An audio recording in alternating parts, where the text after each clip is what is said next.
एक घने और खूबसूरत जंगल के बिल्कुल बीचों बीच एक छोटी सी कुटिया थी। उस कुटिया में आर्यन नाम का एक सीधा साधा चरवाहा अपनी पत्नी देवी के साथ रहता था। एक दिन की बात है, आर्यन अपनी बकरियों और भेड़ों को चराकर जंगल से अपने घर की तरफ लौट रहा था।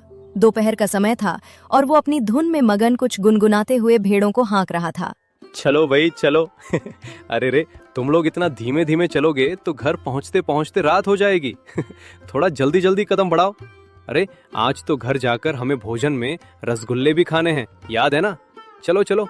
इतना कहकर आर्यन आगे बढ़ जाता है।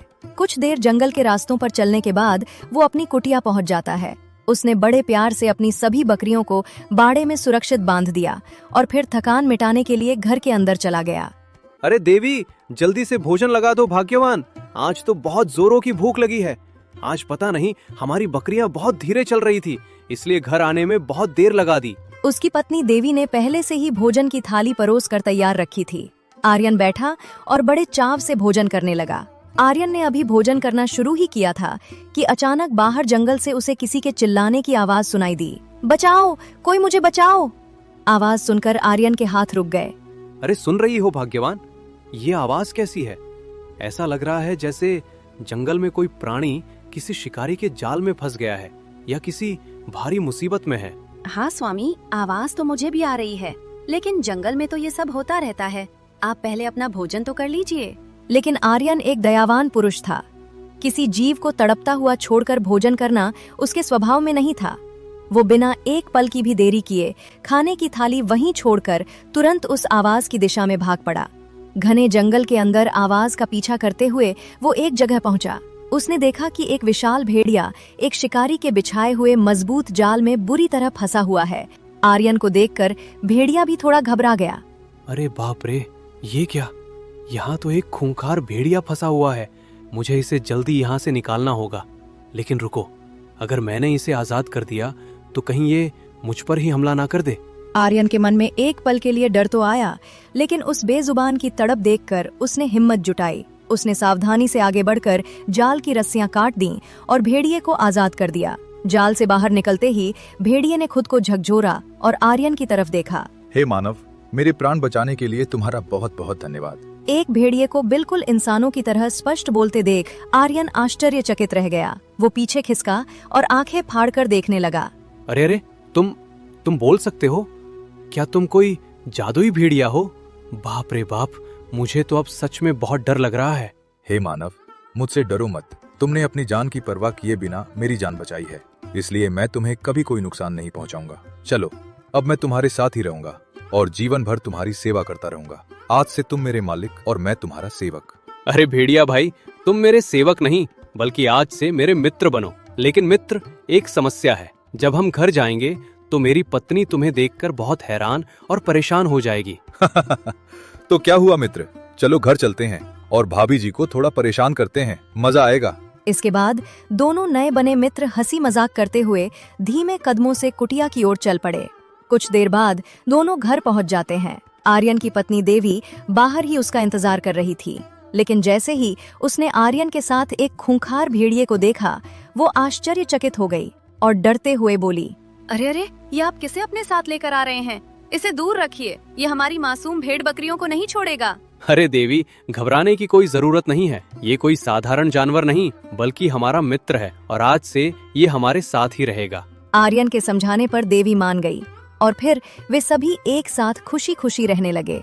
ऐसे ही कुछ दिन बीत गए। एक दिन जिस शिकारी का वो जाल था, वो भटकता हुआ आर्यन के घर के पास आ गया। उसने उस भेड़िए को देखा और बोला, अरे ये तो वही जादुई भेड़िया है जो उस दिन मेरे जाल से पता नहीं कैसे बचकर भाग निकला था, लेकिन आज मैं इसे किसी भी कीमत पर नहीं छोड़ूंगा। वो शिकारी भेड़िए की तरफ बढ़ ही रहा था कि अचानक उसने वहाँ खड़े आर्यन को देखा। आर्यन को देखकर वो वहीं रुक गया। इधर आर्यन और भेड़िया आपस में बात कर रहे थे। मित्र, तुम्हें यहाँ हमारे साथ इंसानों की तरह रहने में कोई दिक्कत तो नहीं हो रही है ना? नहीं मित्र, मुझे यहाँ कोई आपत्ति नहीं है, बल्कि मैं तो बहुत खुश हूँ। लेकिन मित्र, मैं तुम्हें अपने बारे में कुछ बातें बताना चाहता हूँ। बोलो मित्र, क्या बात है? मित्र, मैं तुम्हें ये बताना चाहता हूँ कि मैं कोई साधारण भेड़िया नहीं हूँ। मैं एक जादुई भेड़िया हूँ जिसके पास अद्भुत शक्तियाँ हैं। हैं? तुम जादुई भेड़िया हो? अरे मित्र, मुझसे मजाक मत करो। मैं मजाक नहीं कर रहा हूँ आर्यन, मैं बिल्कुल सच बोल रहा हूँ। मैं तुम्हें 3 वरदान देना चाहता हूँ। बताओ तुम्हें क्या चाहिए। असल में मुझे एक श्राप मिला हुआ है कि मैं अपनी जादुई शक्तियों का प्रयोग कभी अपने खुद के लिए नहीं कर सकता। इसलिए मैं तुम्हारे जैसे नेक और श्रेष्ठ आदमी को अपनी शक्तियों से निहाल करना चाहता हूँ। बताओ तुम्हें कौन से 3 वरदान चाहिए।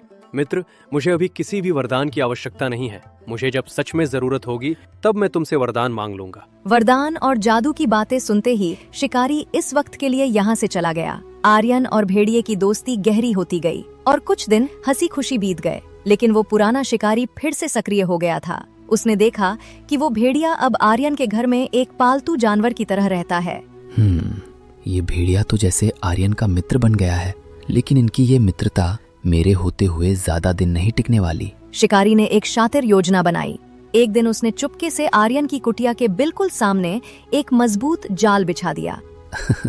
अब कहाँ बचकर जाएगा। इस जाल से आज तक कोई नहीं बच पाया, तो ये कौन से खेत की मूली है। जैसे ही भेड़िया बाहर निकला, उसका पैर उस जाल में फंस गया। जाल तुरंत कस गया। अरे ये क्या हुआ, ये किसका जाल है। तभी शिकारी झाड़ियों के पीछे से बाहर निकला और जोर जोर से हंसने लगा। अब तुम कहीं नहीं जा सकते। शोर सुनकर आर्यन तुरंत दौड़ता हुआ बाहर आया और उसने अपने मित्र भेड़िए की हालत देखी। मित्र आर्यन, ये जाल कोई साधारण जाल नहीं है। इसकी पकड़ मुझे ऐसे नहीं छोड़ेगी। अब तुम्हें अपनी मदद के लिए अपने पहले वरदान का उपयोग करना ही होगा। अपने मित्र को पीड़ा में देखकर आर्यन ने बिना एक पल सोचे जोर से चिल्लाकर कहा, हे मित्र, अगर ऐसा है तो मेरा पहला वरदान ये है कि तुम इसी क्षण इस जाल के प्रकोप से पूरी तरह मुक्त हो जाओ और ये दुष्ट शिकारी यहाँ से कोसों दूर चला जाए। आर्यन के इतना कहते ही एक चमत्कार हुआ। क्षण भर में वो जाल हवा में गायब हो गया और भेड़िया वापस साधारण हो गया। उसी समय एक अदृश्य शक्ति ने उस शिकारी को हवा की गति से मीलों दूर पहुंचा दिया। तुम्हारा बहुत बहुत धन्यवाद मित्र। कोई बात नहीं मित्र, इसमें धन्यवाद कैसा। इस घटना के बाद कुछ समय तक जंगल में शांति रही, लेकिन उस शिकारी का एक साथी बदला लेने की फिराक में था। उसने सोचा कि भेड़िए को सीधे हराना तो मुश्किल है, इसलिए उसने आर्यन की पत्नी देवी को निशाना बनाने की सोची। एक दिन जब देवी जंगल में लकड़ियां लेने गई थी और वो उसे लेकर दूर चला गया, आर्यन बकरियों को चराकर घर लौटा तो पत्नी को न पाकर बुरी तरह विलाप करने लगा। देवी, देवी तुम कहाँ हो।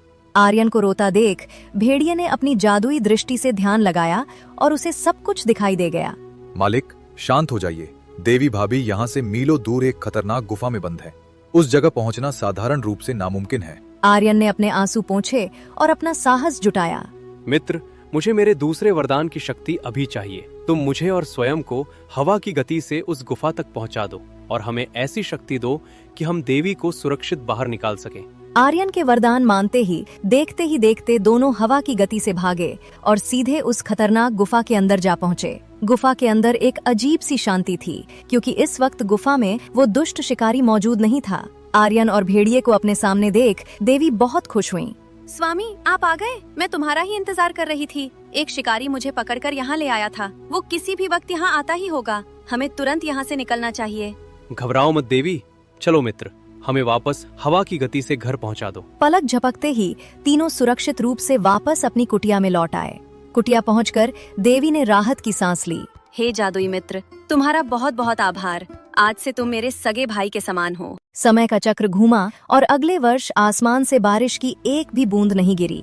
पूरे जंगल में भीषण सूखा पड़ गया। पेड़ सूख कर ठूठ हो गए। हे भगवान, ये कैसी विपदा है। आर्यन का दयालु मन यह हाहाकार देख न सका। आर्यन दौड़कर भेड़िए के पास गया और बोला, मित्र, आज मुझे अपने तीसरे और अंतिम वरदान की सबसे ज्यादा जरूरत है। मैं अपने लिए कुछ नहीं मांगता, बस इस तड़पते हुए जंगल को बचा लो। मेरी प्रार्थना है कि तुम वापस इस जंगल को हरा भरा कर दो और ये सूखा हमेशा के लिए खत्म कर दो।